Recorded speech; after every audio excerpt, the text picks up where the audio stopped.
Sir మొన్న lotus పౌండ్‌లోని Jagan గారి ఇంటి పైన జేసీబీలతో దాడి చేసి మొత్తం ఇల్లు బయటన అవన్నిటిని కూల్చేశారు కదా!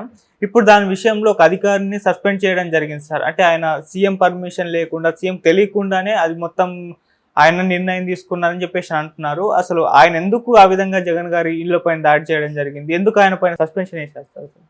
ఇదొక విచిత్రంగా ఉంది అందరికి కూడా. ఎవరు కూడా నమ్మట్లేదు నిజానికి ఫస్ట్ ఆఫ్ ఆల్. అయితే ఫస్ట్ ఏం జరిగిందో చూద్దాం. ఖైరతాబాద్ కమిషనర్, ఆయన పేరు హేమంత్ బోర్కడే, ఆయన్ను సస్పెండ్ చేసింది గవర్నమెంట్.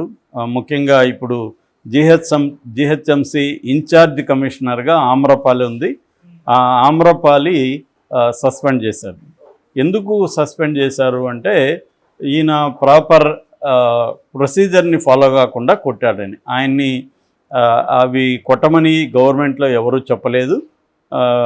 జగన్ లోటస్ పాండ్ ఇంటి దగ్గర ఉన్న సెక్యూరిటీ కోసం నిర్మించిన ఏవైతే ఉన్నాయో వాటన్నిటినీ కూల్చేయమని ఎవరూ చెప్పలేదు. ప్రజల్లో నుంచి కూడా ఎటువంటి రోడ్డుకి అడ్డంగా ఉన్నాయనో, ట్రాఫిక్ ఇబ్బంది అనో ఎటువంటి కంప్లైంట్స్ లేనప్పుడు ఈయన ఎందుకు పోయి చేశాడు? ఈయన మామూలుగా అయితే వాళ్ళకి నోటీసులు ఇవ్వాలి, ఇవి అడ్డంగా ఉన్నాయి, ఇది ఆక్రమించి ప్రభుత్వ స్థలాన్ని ఆక్రమించి కట్టారు, వీటిని తొలగించనని నోటీసులు ఇవ్వాలి, దానికి అది రిప్లైలు ఇస్తారు. ఈ ప్రొసీజర్ ఏమీ ఫాలో కాకుండా ఈయన ఎందుకు వెళ్ళి చేశాడు అని ఇప్పుడు ఆయన్ని సస్పెండ్ చేశారు. ఆయనకి జిఏడి జనరల్ అడ్మినిస్ట్రేషన్ డిపార్ట్మెంట్లో రిపోర్ట్ చేయమన్నారు. ఆయనకి ఇంకా ఏ పదవి కూడా ఇవ్వకుండా పెండింగ్లో పెట్టారు. అంటే క్లియర్గా ఆయనకు పనిష్మెంట్ ఇచ్చారు. అయితే ఒక పుకారు వ్యాపించింది. అదేంటంటే దక్షిణ తెలంగాణకు చెందిన ఒక మంత్రి ఈయనకి చెప్పాడని, ఆయన అలా చెప్పాడని, నాకు ఒక మంత్రి చెప్తే మౌఖికంగా నేను చేశానని. మరి ఆ మంత్రి ఎవరు, ఆ మంత్రి ఎందుకు చెప్పాడు అనేది ఇప్పుడు ఇది ఇతను చెప్పిన దాంట్లో కొంత వాస్తవం అయితే కనపడుతుంది. ఎందుకంటే ఈ హేమంత్కి ఏమవసరం, ఎవరినో చేయాల్సిన అవసరం, జగన్కి వ్యతిరేకంగా హేమంత్ చేయాల్సిన అవసరం ఉంది. హేమంత్కి తెలియదా జగన్ ఎవరు? ఇప్పుడు జగన్కి రేవంత్ రెడ్డికి ఉన్న రిలేషన్షిప్స్లో ఇబ్బందులు ఏమున్నాయి? అక్కడ ముఖ్యమంత్రి చంద్రబాబు ఉన్నప్పుడు ఇక్కడ రేవంత్ ఉన్నప్పుడు వాళ్ళిద్దరికి సంబంధాలు ఈ అధికారికి తెలీదా? ఈ అధికారికి మనం చేసే పని యొక్క రిజల్ట్ ఏందో తెలీదా? సో తెలియకుండానే ఎందుకు చేశాడు అంటే ఇక్కడ ఏదో ఫిష్ అంటారు ఇంగ్లీష్లో, అట్లాంటి ఒక సందేహాస్పదంగా ఉంది వ్యవహారం. అంటే ఇది రేవంత్ రెడ్డి మినిస్టర్ ద్వారా చేయించి దాని తర్వాత నెగటివ్ ఇదయ్యేసరికి ఇతన్ని బలి చేశారు అన్న ఒక అభిప్రాయం అయితే జనంలో ఉంది. ఎందుకంటే ఈ అధికారి ఇతను ఖైరతాబాద్ కమిషనర్గా ఉన్న హేమంత్ బోర్కడేకి జగన్ని కూలగొట్టడం అనేది అవసరం లేదు, అతనికి సంబంధం లేదు. అతను ఎందుకు చేశాడు అంటే ఒక మంత్రి చెప్పాడు. ఆ మంత్రి ఎందుకు చెప్తాడు? ఆ మంత్రికి తెలీదా జగన్ ఇలా చేస్తే రేపొద్దున రేవంత్ రెడ్డికి ఈ ఇబ్బంది ఉంటుందని ఆ మంత్రికి తెలీదా? మరి ఆ మంత్రి మీద ఎందుకు వీళ్ళు చర్య తీసుకోలేదు? ఒకవేళ ఆ మంత్రి కూడా తప్పు చేస్తేనే కదా, ఆ మంత్రి కూడా చేసినట్టే కదా. మరి దీని మీద ఎంక్వైరీ ఏమీ లేదా? నిజంగా ఆ మంత్రి చెప్పాడా లేదా తేల్చాలి. రెండోది ఆ మంత్రి ఎవరో కూడా ప్రజలకు తెలియాలి కదా. ఆ మంత్రి ఎవరు, ఆ మంత్రి ఎందుకు చెప్పాడు? సో ఇవన్నీ రావాలి కదా బయటికి. అంటే క్లియర్గా ఇక్కడ ఏదో జరిగింది.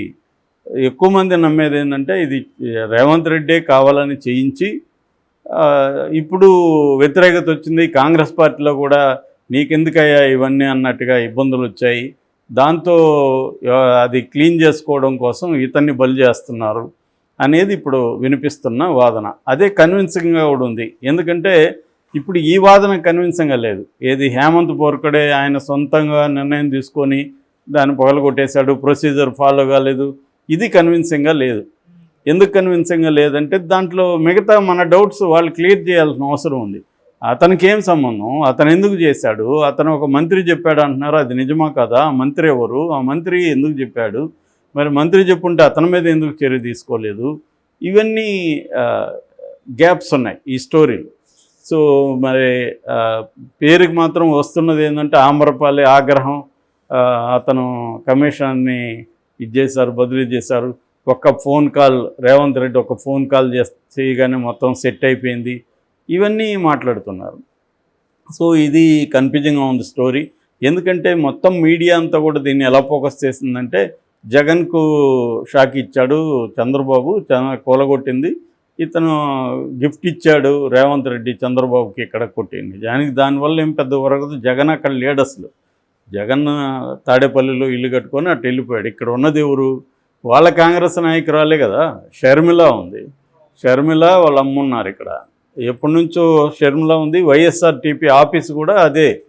సో మరి పిసిసి ఆంధ్రప్రదేశ్ అధ్యక్షురాలు నివాసం ఉంటున్న భవనాన్ని వీళ్ళు ఎందుకు చేశారు? షర్మిల ఎందుకు సైలెంట్గా ఉంది? షర్మిల ప్రతిదానికి ప్రెస్ మీట్లు పెట్టేసి లేకపోతే ట్వీట్లు చేసి లేఖలు రాస్తున్న షర్మిల ఇది జరిగితే ఎందుకు సైలెంట్గా ఉంది?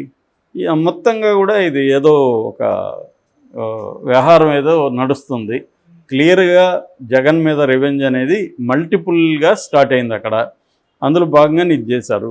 ఇక ప్రతి ముఖ్యమంత్రి ఉన్న ప్లేసుల్ని రోడ్లని ఆపేసిన సందర్భాలు బోల్డ్ ఉన్నాయి. గతంలో చంద్రబాబు ఉన్నప్పుడు ఆ రోడ్డు అంతా క్లోజ్ అయిపోయేది.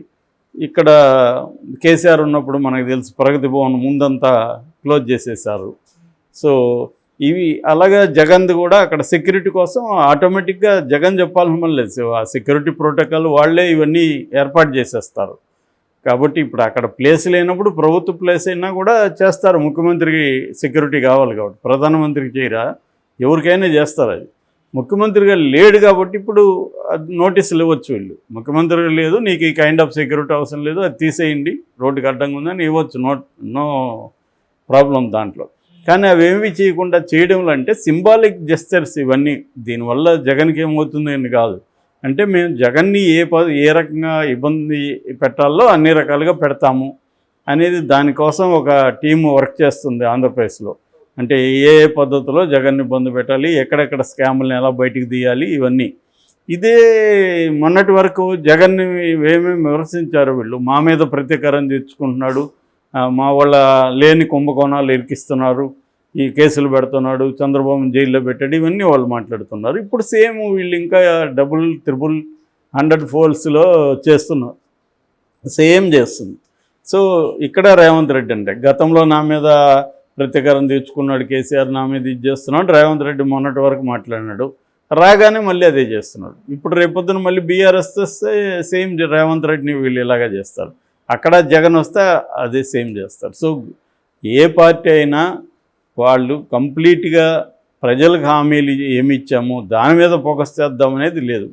ఇప్పుడు కూడా నేను ముందు నుంచి కూడా చెప్తున్నా, తెలుగుదేశం ప్రభుత్వం కూడా మనం ఏమి హామీలు ఇచ్చామో దాన్ని ఎలా నెరవేర్చాలి, దాని మీద ఏం మాట్లాడాలి, ఫండ్స్ ఎట్లా, బోలెడు తలనొప్పులు ఉన్నాయి తెలుగుదేశం ప్రభుత్వానికి. కాడ అమరావతిని డెవలప్ చేయాలంటే ఫండ్స్ ఎక్కడ, పోలవరం గడ్డానికి కేంద్రం ఫండ్స్ ఇవ్వట్లేదు, దాన్ని ఎలా తెస్తావు, ఇక్కడ విభజన హామీలో నుంచి 140 కోట్ల 50% రావాలి, దాన్ని ఎలా లాగాలి, ఇట్లా అనేక 100 సమస్యలు ఉన్నాయి. అవన్నీ పక్కన పెట్టి జగన్ని తొక్కేయడం, జగన్ ఆల్రెడీ తెచ్చిన పాము, దాన్ని ఇప్పుడు కంప్లీట్గా తొక్కేస్తే అయ్యన్న పాత్రుడు చెప్పినట్టుగా అది ఓడింది కానీ చావలేదు ఆ పాము, దాన్ని చంపేయాలన్నట్టుగా. సో జగన్ని కంప్లీట్గా పొలిటికల్గా చంపేయాలి, ఫిజికల్గా కాదు. ఆయన కూడా చెప్పింది ఫిజికల్గా కాదు, ఫిజికల్గా చంపేమని కాదు, పొలిటికల్గా ఈ షుడ్ బి కిల్డ్. అది ఇప్పుడు టార్గెట్. దానికి మల్టిపుల్గా పనిచేస్తున్నారు. ఇది ఎవరైనా చేస్తారని నేను చెప్తున్నా. తెలుగుదేశం వాళ్ళే చేయడం కాదు, ఎవరైనా చేస్తారు. అందుకని చంద్రబాబు ఏమీ డిఫరెంట్ రాజకీయ నాయకుడు కాదు, ఆయన కూడా రెగ్యులర్గా అందరూ చేసే పనే ఆయన కూడా చేస్తున్నాడు. రేపు జగన్ వచ్చినా ఇదే చేస్తాడు. సో వీళ్ళెవరు పీపుల్ సెంట్రిక్ అప్రోచ్ అనేది ఎవరికి లేదు, చంద్రబాబుకి లేదని గతంలో కూడా తెలుసు, మళ్ళీ నిరూపించుకుంటున్నాడు ఆయన. ఇప్పుడు ఏంటంటే కొత్తగా పవన్ కళ్యాణ్కి కూడా లేదు అది. పవన్ కళ్యాణ్కి ఉంటే ఇవన్నీ ఖండించాలి. నిన్న కూడా పవన్ కళ్యాణ్ మనుషులే జోగి రమేష్ ఇంటి మీద దాడి చేశారు. ఇప్పటివరకు పవన్ కళ్యాణ్ దానేం ఖండించట్లేదు. అంటే వీళ్ళందరూ కూడా ఒక తానులో మొక్కలే, ఒకే బట్టలో వీళ్ళందరూ మొక్కలే, ఎవరికి ఏమీ తేడా లేదు. అందుకని నేను చాలాసార్లు చెప్తుంటా, ఇవాళ ఇండియా పొలిటికల్ పార్టీస్లో ఒక పొలిటికల్ పార్టీకి ఇంకో పొలిటికల్ పార్టీకి బేసిక్ ఎసెన్స్లో ఏమీ తేడా లేదు. ఎవరికి సాధ్యమైనంత స్థాయిలో వాళ్ళు చేస్తున్నారు.